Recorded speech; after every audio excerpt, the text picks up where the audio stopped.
bilioni 80 zimelipwa na Tanzania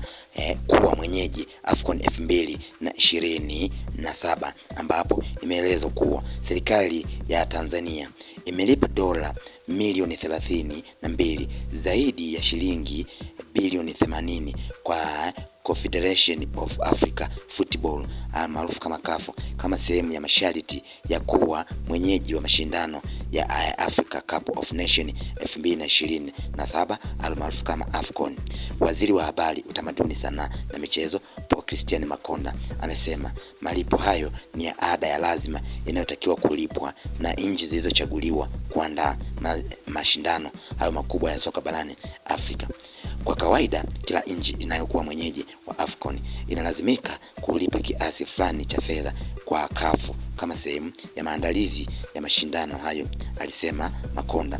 Aliongeza kuwa serikali ya Tanzania tayari imetekeleza kikamilifu malipo yote yanayotakiwa na CAF ili kuruhusiwa rasmi kuwa mwenyeji wa mashindano hayo.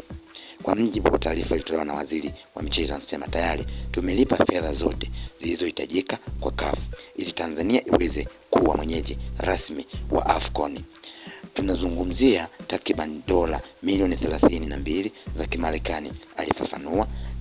waziri huyo. Makonda alitoa kauli hiyo Machi 12, 2026 alipokuwa akizungumza na wajumbe wa kamati kuu ya Bunge ya Elimu, Utamaduni na Michezo wakati walipokagua maendeleo ya ujenzi wa uwanja wa International Football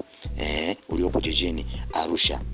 ambapo Tanzania inatarajiwa kuwa mwenyeji mwenza wa mashindano ya AFCON 2027 pamoja na Kenya na Uganda kupitia zabuni ya pamoja iliyojulikana kama Pamoja Bid, ambapo Tanzania, Kenya na Uganda wenyewe watahosti mashindano hayo ya AFCON kwa mara ya kwanza, huku wakiwa wanashirikiana kwa nchi tatu. Hivyo kwa nchi zote tatu inatakiwa kila mmoja ambaye atakuwa mwenyeji wa mashindano hayo atalipa ada kiasi fulani ili aweze kukizi masharti ambayo yanatolewa na CAF kwa timu mwenyeji ambayo